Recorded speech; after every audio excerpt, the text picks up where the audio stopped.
Friends, my dear students, good morning everyone. Today we are going to start with the second part of RTI, that is Right to Information Act.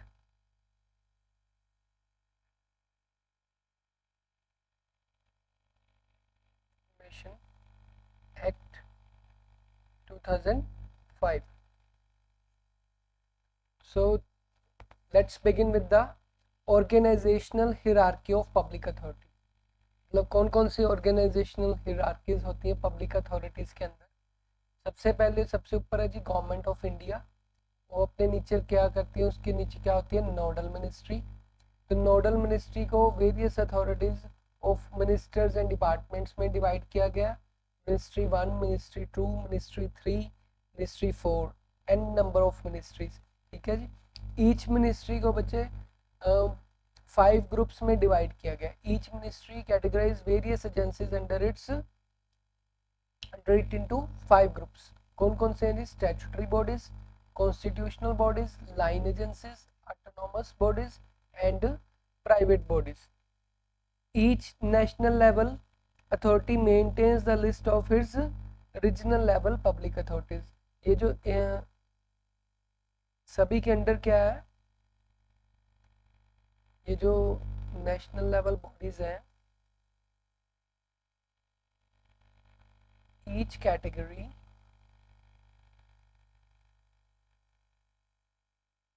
the national level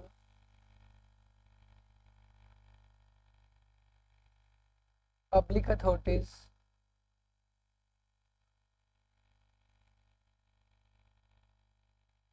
are kept with the ministry.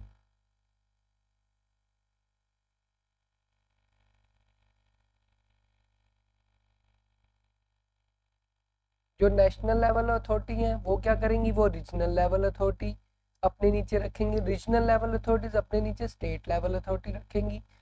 जो district level public authority है वो state level अपने नीचे district level अपने नीचे सब district level public authorities रखती है। ठीक है जी।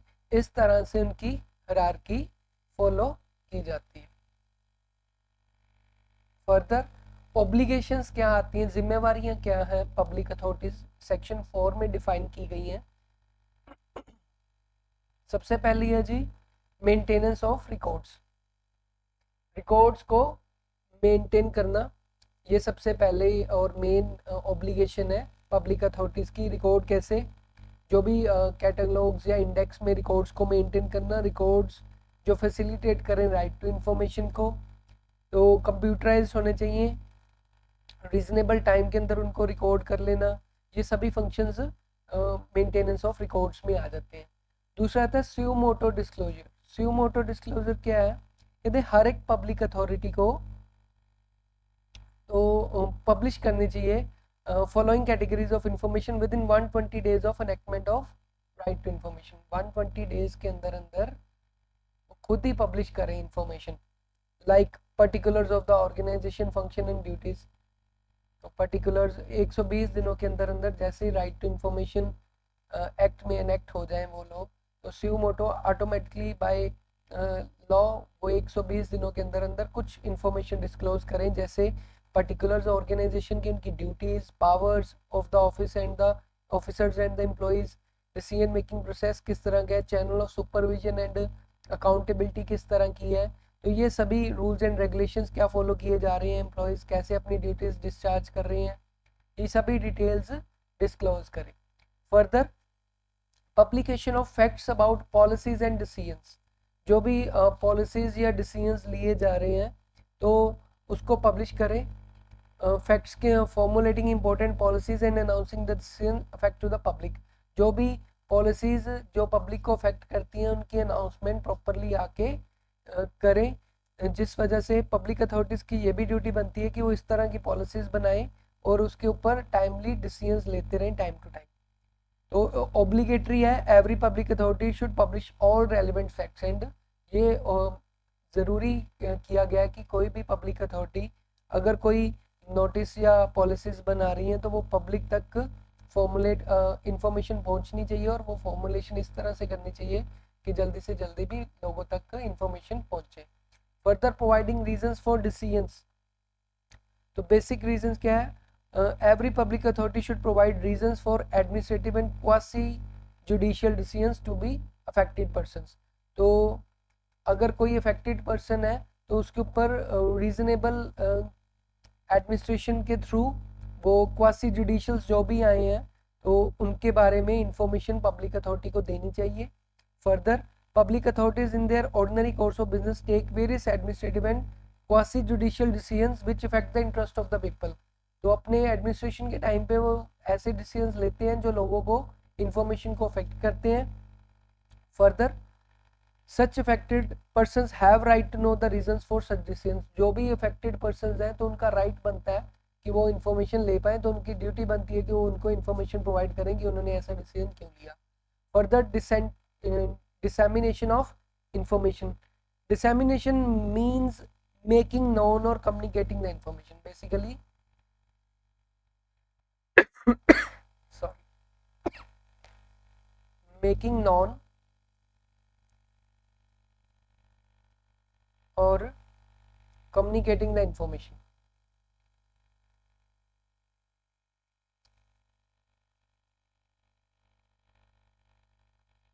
To the public. किसको कम्युनिकेट करेंगे? लोगों को। कैसे? Through notice board, through newspaper, through public announcements, media broadcast, internet, या including inspection of offices of the public authority. सभी क्या है? इंफॉर्मेशन डिसमिनेट करेंगे, लोगों को बताएंगे। तो ये सभी ऑब्लिगेशंस है पब्लिक अथॉरिटीज के ऊपर। फर्दर बात करते हैं हम duties and responsibilities of the public information officers, PIO जिनको बोलते हैं। तो उनकी क्या क्या ड्यूटीज है?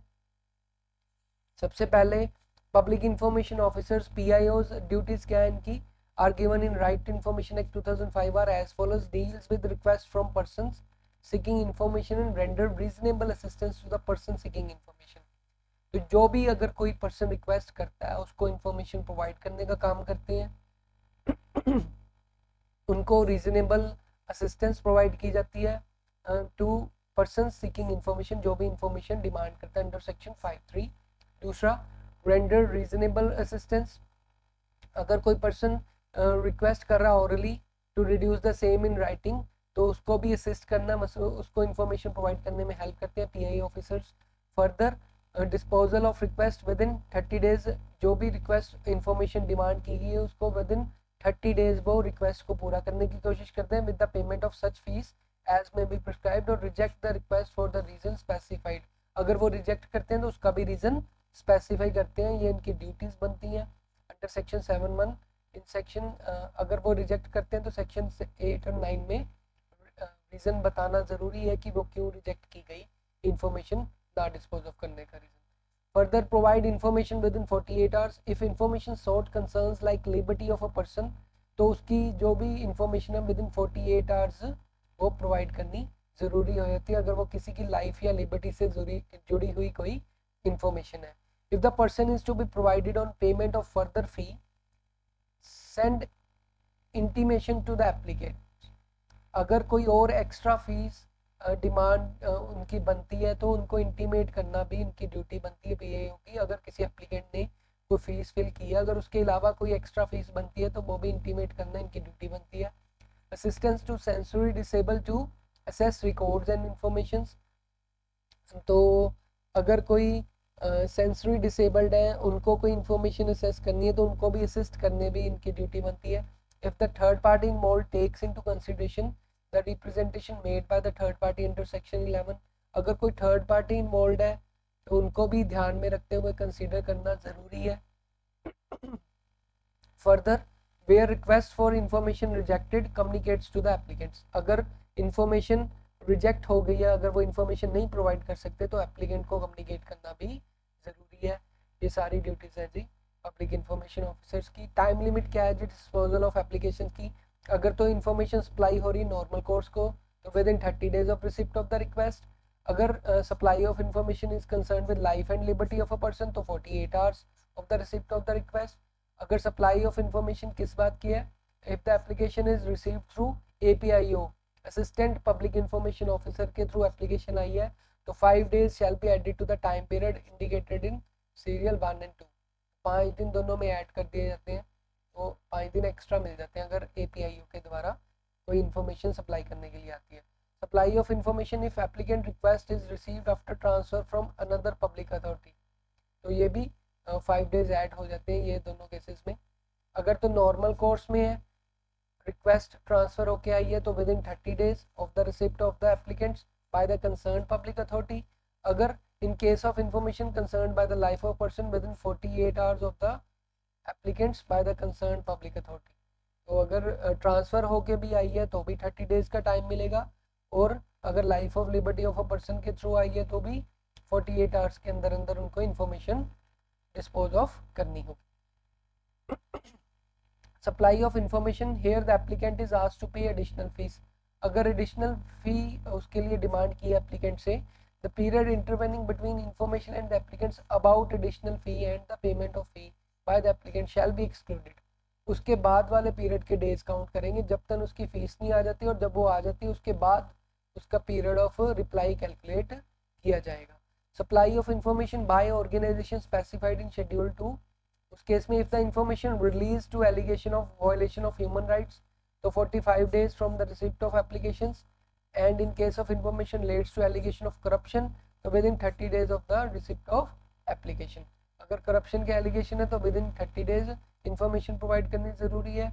अगर वायलेशन ऑफ ह्यूमन राइट्स है तो 45 डेज के अंदर अंदर एप्लीकेशन लगाई जा सकती है। Further exemption from disclosure of information, क्या क्या एग्जम्पशंस है अगर इंफॉर्मेशन कब वो डिस्क्लोज नहीं करेंगे। सेक्शन 8A में डिफाइन किया गया है, disclosure of which would prejudicially affect the sovereignty and integrity of India. कहते कुछ ऐसी इंफॉर्मेशन है जो इंडिया की सोवरेनिटी या इंटेग्रिटी के ऊपर आघात कर सकती है, या उसकी सिक्योरिटी के ऊपर प्रॉब्लम आ सकती है। स्ट्रेटेजिक या साइंटिफिक या इकोनॉमिक इंटरेस्ट की बात है स्टेट के, relation with public state and leads to incitement of the offence, तो उस बात में इंफॉर्मेशन वो डिस्क्लोज नहीं करेंगे under section 8A। Under section 8B, अगर information which has been expressly forbidden to be published, जिसको बाय लॉ या ट्रिब्यूनल के द्वारा एक्सप्रेसली रोका गया कि वो पब्लिश नहीं होगी, तो इसमें ये कंटेप्ट ऑफ कोर्ट, उस केस में भी इंफॉर्मेशन डिस्क्लोज नहीं करेंगे। Section 8C, information disclosure of which would cause a breach of privilege of parliament और द स्टेट लेजिस्लेचर, तो अगर तो पार्लियामेंट या स्टेट लेजिस्लेचर की ब्रीच हो रही है, for example if a public authority reveals the private deliberation of a parliamentary selected committee, तो पार्लियामेंट्री सिलेक्ट कमेटी की कोई इंफॉर्मेशन डिस्क्लोज कर देते हैं तो भी, तो ये ब्रीच हो गया प्रिविलेज ऑफ पार्लियामेंट या स्टेट लेजिस्लेचर का, तो भी इंफॉर्मेशन डिस्क्लोज एग्जम्प्टेड है, तो उसके ऊपर कोई ना कोई केस चलेगा अगर उसने इंफॉर्मेशन बता दी तो।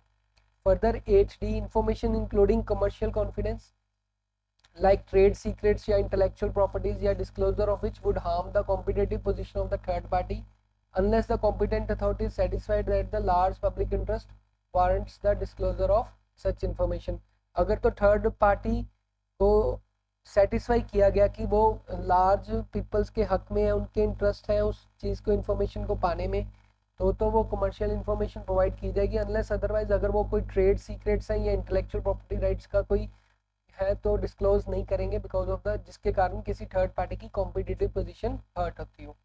Section 8E, information available to the person in the fiduciary relationship unless the competent authority is satisfied that the large public interest warrants the disclosure of information. Same as अगर कोई fiducial relation में है तो अगर तो public interest में है तो इंफॉर्मेशन डिस्क्लोज की जाएगी,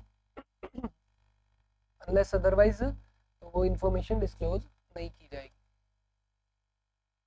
उसके बाद सेक्शन 8F में डिफाइन की गई information received in confidence from foreign government, अगर किसी फॉरेन गवर्नमेंट से कोई इंफॉर्मेशन आई है वो भी डिस्क्लोज नहीं की जाएगी। 8G के अंदर disclosure of which would endanger the life और physical safety of a person, अगर वो इंफॉर्मेशन डिस्क्लोज कर दी तो किसी की लाइफ या सेफ्टी का खतरा हो सकता है। Identify the source of information or assistance given in confidence for law enforcement or security purpose। Section 8H, information would impede the process of investigation or apprehension or prosecution of the offender। अगर कोई prosecution या कोई offender है या investigation चल रही है किसी person के ऊपर, उसके रिगार्डिंग कोई information है तो वो भी जल्दी डिस्क्लोज नहीं करी जाएगी जो कोई इन्वेस्टिगेशन प्रोसेस में रुकावट कर दे। Further 9(1) cabinet papers including records of deliberation of the councils of ministers, secretaries and other officers। तो कैबिनेट के रिगार्डिंग पेपर्स है तो उनकी इंफॉर्मेशन भी डिस्क्लोज नहीं की जाएगी। तो ये सभी चीज़ें डिस्क्लोजर से बाहर है, मतलब इनको डिस्क्लोज नहीं किया जा सकता, तो इनके लिए रीजन स्पेसिफाइड है। उसके बाद आती हैं जी सेंट्रल इंफॉर्मेशन कमीशन। ये भी लीगल बॉडीज हैं जो आरटीआई में डिफाइन की गई हैं। इनकी भी कुछ पावर्स हैं आरटीआई एक्ट के अकॉर्डिंगली। तो central information commission is the apex legal body to exercise the powers conferred on it under the right to information act. कौन कौन सी composition the central information commission consist of, कौन कौन होते हैं इसके अंदर? चीफ इंफॉर्मेशन कमिश्नर होता है, दूसरा information commissioners not to be more than 10, जो इन्फॉर्मेशन प्रोवाइड करेंगे और 10 से ज़्यादा नहीं होने चाहिए। फर्दर अपॉइंटमेंट कैसे होती है इनकी? Chief Information Commissioner and Information Commissioner is made by the President of India on the recommendation of the committee। Committee recommend करती है और बनाया किसके द्वारा जाता है? प्रेसिडेंट के द्वारा जाता है। फंक्शंस क्या है? Powers of general superintendence, direction देने की powers, management of the affairs of the central information commission as vested in the chief investigation information commissioner CIC। Chief information commissioner की द्वारा इनको पावर्स सभी मिलती हैं, सुप्रीडेंट्स की, डायरेक्शन की या मैनेजमेंट ऑफ अफेयर्स की। फर्दर क्वालिफिकेशन क्या है? जो चीफ इंफॉर्मेशन कमिश्नर है या इंफॉर्मेशन कमिश्नर्स है are to be a person of eminence of public life and wide knowledge and experience in law, science and technology, social services, management, journalism, mass media, administration and governance. उनको इन सभी चीज़ों की knowledge होनी चाहिए। Chief information commissioner और information commissioner should not be a member of parliament और a member of legislature of any state और union territory as the case में भी। तो ये जो किसी भी मेंबर ऑफ पार्लियामेंट नहीं हो सकता, कोई स्टेट लेजिस्लेचर का मेंबर ना हो, तभी वो चीफ इंफॉर्मेशन कमिश्नर बनेगा। Further shall not hold any office of profit while holding the position of chief information commissioner as the information commissioner। तो किसी भी पावरफुल पोजीशन या प्रॉफिटेबल पोजीशन में नहीं वो होल्ड कर सकता ऑफिस, अगर उसके पास है तो चीफ इंफॉर्मेशन कमिश्नर नहीं बन सकता। Should not connect with any political party और carrying on any business in pursuing any profession. किसी भी पॉलिटिकल पार्टी से कनेक्ट नहीं हो सकता या ना ही कोई बिजनेस चला सकता अगर वो इस पोस्ट को क्वालिफाई करना चाहता है। हेडक्वार्टर कहाँ है? दिल्ली में है जी। Terms of office of the chief information commissioner क्या है? 5 साल होते हैं from the date on which he enters upon his office till the age of 65 years whichever is earlier. अगर 5 साल का टर्म है, 65 years तक की एज होती है, वैसे जो भी पहले हो जाए, सपोज 60 में होगा तो 65 में रिटायर हो जाएगा। उसके बाद आते हैं terms of office of the information commissioner क्या है? Every information commissioner shall hold office for the term of 5 years from the date in which he or she enters upon his or her office till he or she attains the age of 65 years। oath कैसे लेते हैं? मतलब chief information commissioner before he enters into office makes an oath before the president or some other person appointed by him in his behalf, an oath or affirmation according to the forms set by the purpose of first schedule। oath दिलवाई जाती है। फिर resignation अगर देना चाहें तो किसको देंगे? By the writing under his hands address to president of India. Salaries and allowances क्या मिलती है इनको? Condition of the service of the chief information officer shall be same as that of the chief election commissioner. जो भी information commissioner होते हैं वो उनकी भी सेम सैलरीज या टर्म्स होती हैं जो एक चीफ इलेक्शन कमिश्नर की होती हैं, and shall be same at that of the election. Officer and employment, central government shall provide the chief information commissioner and information commissioner with such officers and employees as may be necessary for efficient performance of their functions।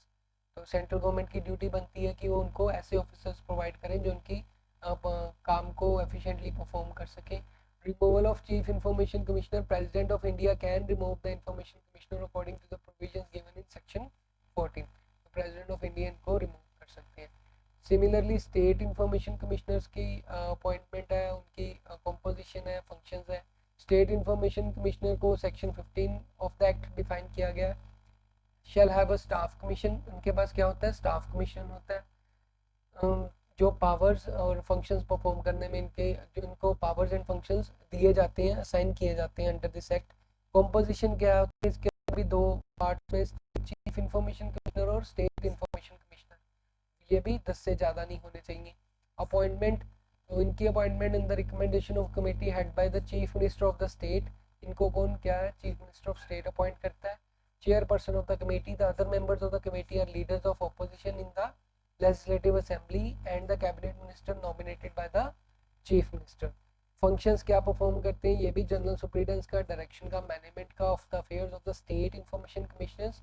जो भी state chief information commissioner ने assist करने में या state information commissioner को assist करने में, इनकी सभी फंक्शंस डायरेक्शन या मैनेजमेंट के रिलेटेड ये प्रोवाइड कर दें।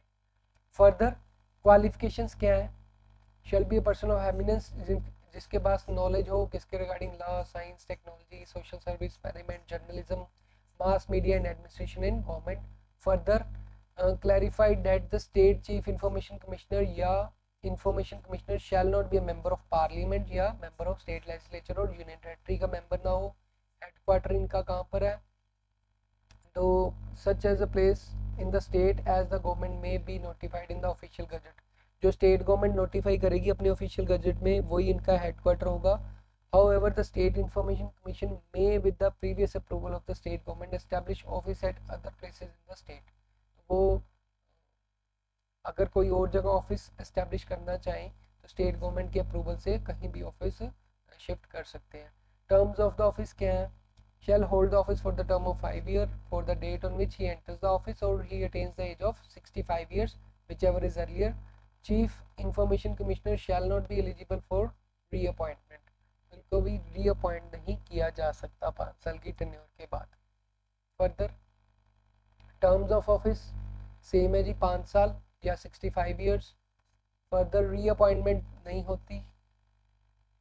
स्टेट जो स्टेट इंफॉर्मेशन कमिश्नर है ये shall be eligible for reappointment as such state information commissioners, तो इनको अपॉइंट किया जा सकता है। ओथ कौन दिलवाता है इनको, फॉर द गवर्नर, गवर्नर के आगे ओथ दी जाती है, other person appointed in his behalf, या गवर्नर अपनी जगह पर कोई पर्सन अपॉइंट करते हैं। रेजिग्नेशन किसको देंगे, अगर स्टेट इंफॉर्मेशन कमिश्नर या state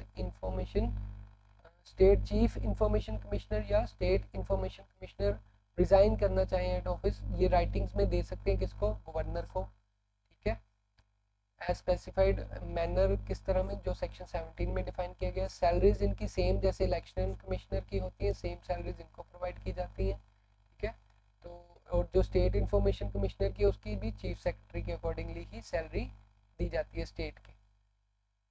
powers and function of the information commissioner, क्या क्या पावर्स है देखते हैं जी।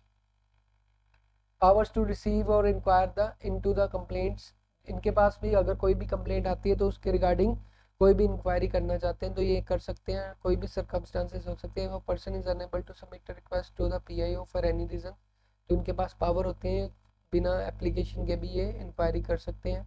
if the person has been refused access to any information request under the RTI Act, तो इनके पास पावर्स होती हैं, कोई इन्फॉर्मेशन अगर रिफ्यूज़ हो गया तो वो भी इंफॉर्मेशन ये ले सकते हैं RTI एक्ट के अंदर, अगर बोथ पावर्स इनके पास आती हैं। Further if the person has required to pay any amount of fee he or she consider unreasonable, तो ये भी उसके रिगार्डिंग भी इंक्वायरी कर सकते हैं कि उनसे फीस ऐसी क्यों डिमांड की गई। If the person believes that he or she has given incomplete or misleading or false information under this act, तो अगर कोई फ्रॉड का केस लगता है तो भी ये इंक्वायर कर सकते हैं। Requesting obtaining access to records under this act, तो इनको रिक्वेस्ट करके किसी भी तरह के रिकॉर्ड्स को असेस किया जा सकता है।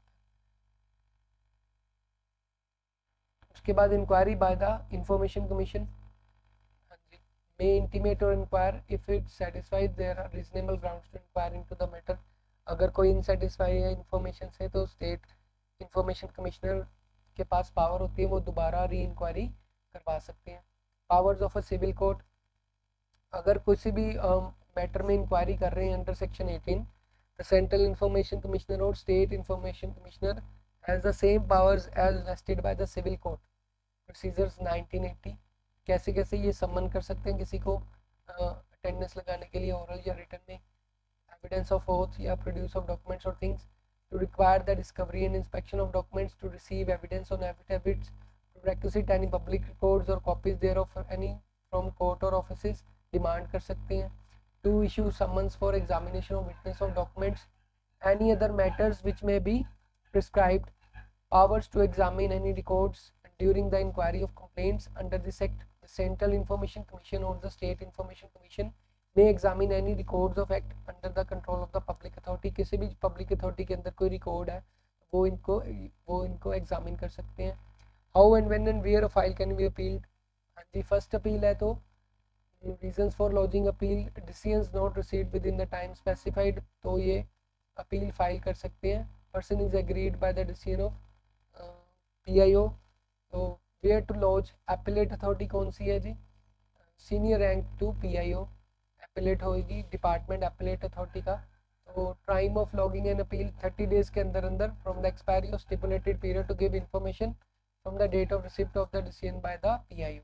जब भी PIO का डिसीजन आया इनको पसंद नहीं है तो PIO के ऊपरले रैंक से ये अथॉरिटी डिसाइड कर लेंगे, विद इन 30 डेज ये फाइल कर सकते हैं अपील. सेकेंड अपील कब कर सकते हैं, अगर फर्स्ट अपील का कोई भी डिसीजन नहीं आया तो applicants not satisfied with the decision received from the first appeal for matters concerned with public authorities affiliated to the central government, the appeals to the Central Information Commissioner, and for the matters within the public authorities to the state government, appeals to the State Information Commissioner. तो within 90 days अगर उनको first appeal का decision नहीं मिलता तो 90 days के अंदर अंदर ये दोबारा अपील कर सकते हैं, चैलेंज कर सकते हैं first appeal authority as the date on which decision should have been made by the first appellate authorities. और कोर्ट में अपील कब कर सकते हैं, applicants not satisfied with the decision of the information commissioner, तो हाई कोर्ट में जाके under article 224 or to the supreme court under article 32 ये अपील कर सकते हैं. इसके लिए कोई भी टाइम लिमिट नहीं है, जब मर्जी जाकर हाई कोर्ट में अपील कर सकते हैं. फर्दर पेनल्टीज क्या होंगी, under section 21 of the RTI act penalties define की गई हैं.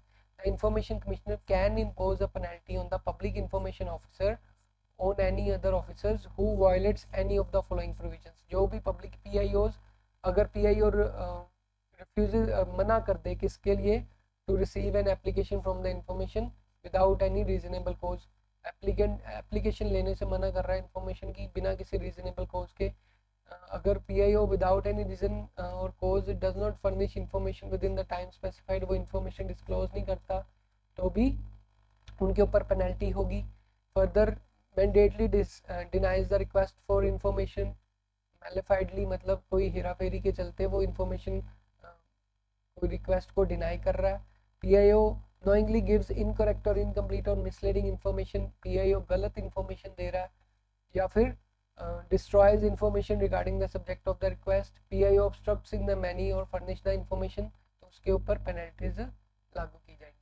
Kinds of penalties क्या है, फाइन impose किया जा सकता है अगर वो normal can be penalized under section fine of 250 per day till the information is supplied, or in case application is received, in case of refusal of the acceptance of the information, total amount of such penalty should not exceeds 25,000 rupees. disciplinary action क्या होगा, उनके service rules के accordingly उनके ऊपर violation of rules के ऊपर with in reasonable कोज उनके ऊपर डिसिप्लिनरी एक्शन लिया जाएगा, उनकी जॉब्स के ऊपर भी कोई प्रॉब्लम आ सकती है. तो ये काइंड्स ऑफ पेनल्टीज इंपोज की जा सकती है. Hope you like the lecture. If you have any query you can put it in the